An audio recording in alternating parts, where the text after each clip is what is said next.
imam pimpin doa setelah sholat, perayaan maulid Nabi, Isra Mi'raj dan zikir bersama itu bid'ah, tanda tanya. Karena setahu saya Rasulullah tidak pernah mencontohkan. Mohon penjelasannya Ustaz. Sudah pernah saya jelaskan. Rasulullah SAW adalah guru kita. Sepakati dulu poin ini. Tidak ada guru bagi umat Islam siapapun yang syahadat kecuali Nabi Muhammad SAW. Ini disepakati dulu. Semua dai dan ulama adalah pewaris beliau, artinya harus mewariskan ilmu yang beliau ajarkan. Apa yang diajarkan itu yang disampaikan ke umat, yang tidak diajarkan mereka larang agar dikerjakan. Kan begitu mestinya. Ini kaidahnya dulu. Masalah kasus ada orang imam pimpin doa setelah sholat, jangan dibahas doanya. Doa adalah ibadah. Tapi begini, sebelum anda kerjakan satu ibadah, tanya, saya mau ziarah kubur. Jangan ziarah kubur sebelum anda tanya bagaimana Rasulullah SAW ziarah kubur, agar jangan anda buat-buat ziarah kubur itu.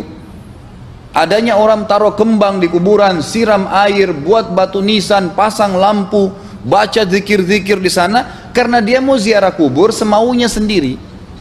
Tidak bisa. Anda muslim, punya kiai, punya Rasulullah SAW, suri tauladan kita, uswatun hasanah. Tanya Rasulullah ziarah kubur bagaimana? Rasulullah SAW dalam hadis Bukhari menziarahi kubur Baqi, datang, memberikan salam, mendoakan mereka, pulang.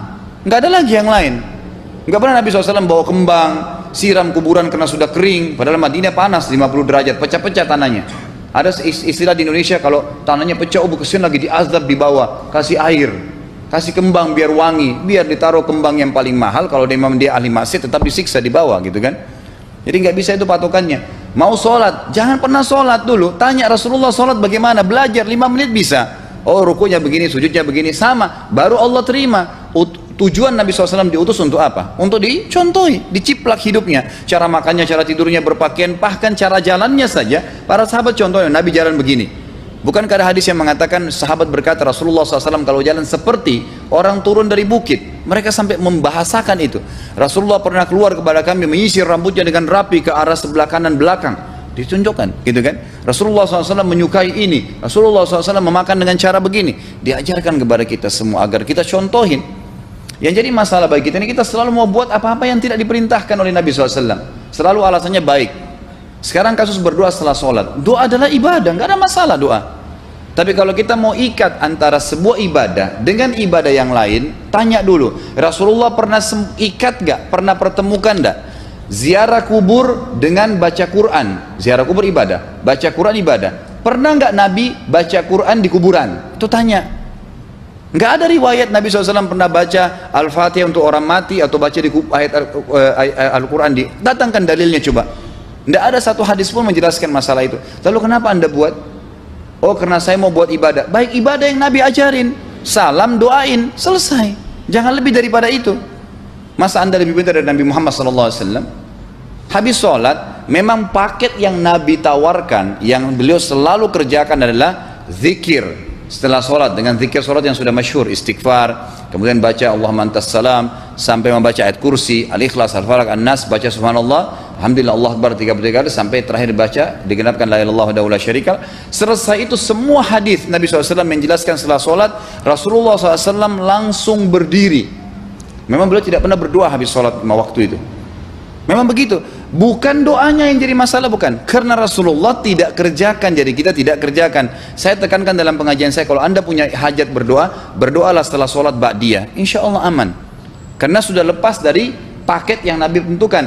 Selama Rasulullah SAW sudah mencontohkan dan memerintahkan sebuah perbuatan, ditentukan tempatnya, jumlahnya, waktunya, jangan pernah dilanggar. Habis sholat bacalah subhanallah 33, alhamdulillah 33, Allah akbar 33. Jangan anda bilang saya bisa baca 100. Loh, Rasulullah suruh 33 kok.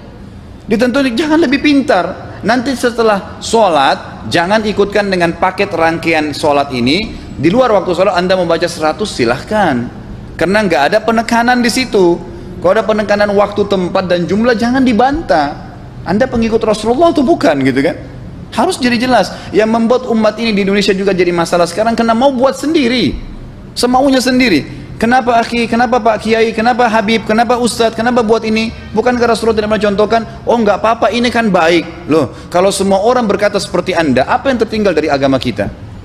Kira-kira apa lagi yang tertinggal? Nggak ada kemurnian agama, karena semua orang mau buat semaunya, gitu kan? Semaunya sendiri.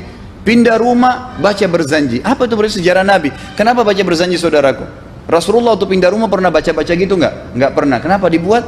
Anda muslim bukan? Muslim. Ya saya harus ikuti. Kalau tidak akan terus ini mengakar nih. Anda buat satu bid'ah sekarang. Bid'ah itu lawannya sunnah. Anak Anda akan buat 10 bid'ah. Cucunya akan buat 100 bid'ah. Akan banyak bid'ah merakar di masyarakat. Dan agama akan ditinggalkan. Kemurnian sunnah akan hilang, gitu kan? Dan ini bahaya. Ingat, Nabi SAW mengatakan kepada kita dengan hadis yang sangat jelas. Hadis sahih riwayat Imam Ahmad bunyinya begini. Semoga Allah merahmati umatku yang menukil dariku seperti apa yang aku ajarkan atau sebutkan. Sampai ulama hadis mengatakan Nabi ucapin habis sholat astagfirullah, maka sahabat tidak ada berani yang menambah azim. Nggak ada sahabat yang bilang astagfirullahaladzim habis sholat, nggak ada. Astagfirullah saja karena Nabi ucapin itu. Mereka mengakui tidak lebih pintar daripada Nabi SAW.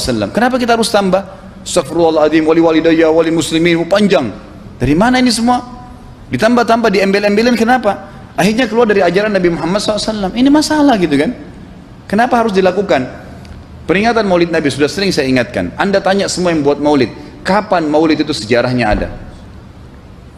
Semua buku sejarah menjelaskan tahun 230 Hijriah. Nabi meninggal tahun berapa? 11 Hijriah.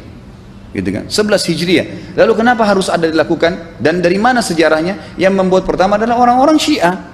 Sejarahnya jelas dari Fatimiyah. Semua buku sejarah sepakat mengatakan bahwasanya maulid munculnya di zaman Fatimiyah. Dinasti Fatimiyah, orang-orang Syiah di Mesir, gitu kan? Dan mereka punya 6 macam maulid yang sampai hari ini masih dikerjakan di Iran. Ada maulid Nabi SAW, Hasan, Husain, Ali, Fatimah, dan raja mereka. Sampai hari ini masih ada. Kenapa orang-orang waktu baca maulid, baca salawat sambil berdiri pegang tangannya taruh di dada? Karena keyakinan orang Syiah, ruhnya Nabi SAW sedang lewat. Anda tahu nggak itu? Banyak orang kita buat tidak tahu. Yang penting bahasa Arab ikut saja, gitu kan? Tidak bisa. Nabi SAW tidak pernah rayakan. Pernah ada yang bilang sama saya, Ustadz, kan Nabi SAW pernah bilang, waktu ditanya tentang puasa Senin, beliau mengatakan hari itulah aku dilahirkan. Terus kenapa? Berarti boleh merayakan ulang tahun hari Senin, gitu kan?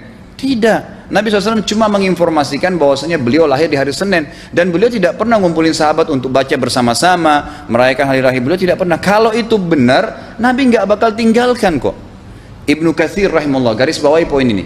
Ibnu Katsir rahimahullah dalam tafsir beliau, tafsir Quran Azim, dan subhanallah Ibnu Katsir ini kata ulama hampir semua kalangan golongan itu banyak memakai madhab, banyak memakai buku beliau, walaupun berbeda dari sisi pemahaman yang lain, tapi tafsirnya kebanyakan kembali ke tafsir beliau. Beliau mengatakan tafsir surah Al-Maidah ayat 3 yang bunyinya a'udzubillahi minasyaitonir rajim, al-yawma akmaltu lakum dinakum, hari ini saya sempurnakan agama kalian, kata Allah, ya.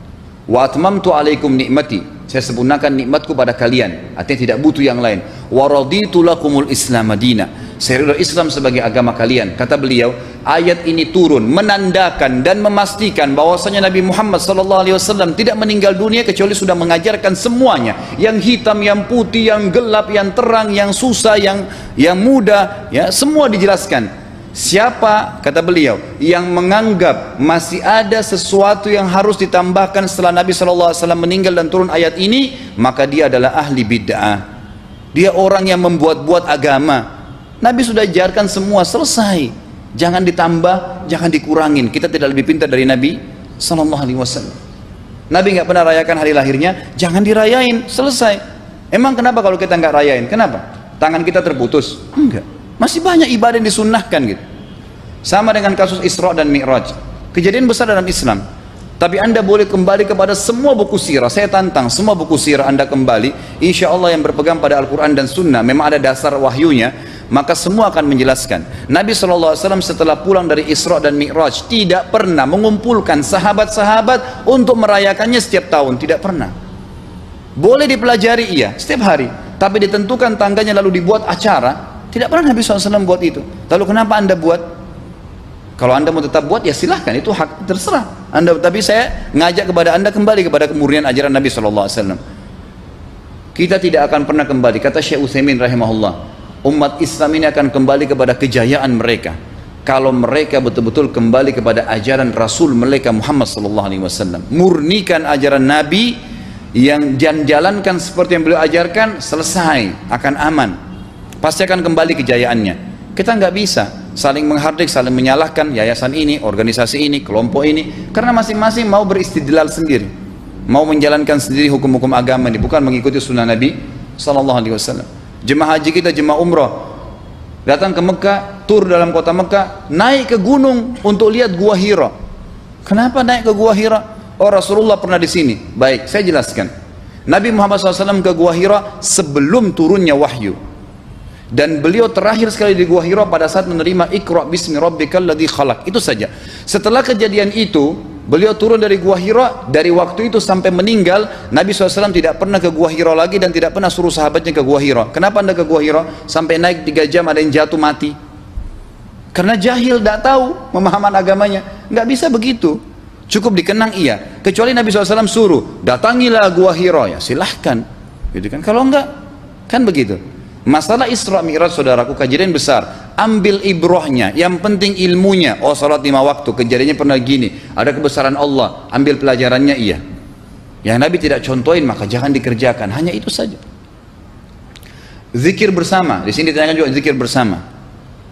Nabi SAW disebutkan dalam hadis Bukhari, kalau berzikir habis sholat, beliau membaca zikir tertentu, sahabat baca zikir tertentu, sahabat baca zikir tertentu. Jadi Nabi SAW tidak pernah paksain. Nggak pernah Nabi misalnya baca ayat kursi, harus semua sahabatnya ikut ayat kursi, enggak.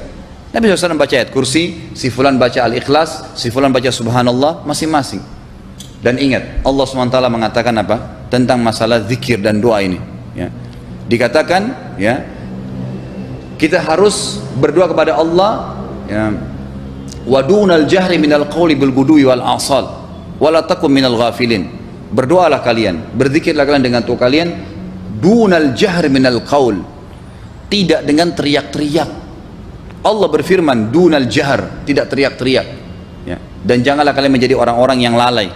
Makanya pernah ada sahabat, waktu Nabi SAW berkata begini, dalam hadis Bukhari juga, waktu pulang dari salah satu perjalanan, kalau kalian sedang menukik, kuda, unta lagi menukik, bertakbirlah, bilang Allahu Akbar. Kalau kalian sedang turun, menuruni sebuah lembah, bertasbihlah, bilang Subhanallah. Ada satu sahabat Badui, orang dari padang pasir, semangat dia jalankan sunnah Nabi. Waktu kudanya lagi naik, Allahu Akbar, dengan suara keras dia teriak. Jalankan sunnah kan? Tapi teriak ya. Apa yang terjadi? Nabi SAW panggil, ditepuk pundaknya, Nabi mengatakan, pelankan suaramu. Zat yang sedang kau panggil tidak tuli. Allahu Akbar. Cukup. Ada apa? Kecuali di medan perang lain nakutin musuh, gitu kan? Untuk apa takutin kuda sendiri? Nggak perlu, gitu kan? Jadi mengikuti sunnah Nabi dengan ilmu yang benar itu akan membawakan ketenangan hidup. Yang buat kacau kita ini jadi kacau karena mau membumbu-bumbui macam-macam ditambah-tambah.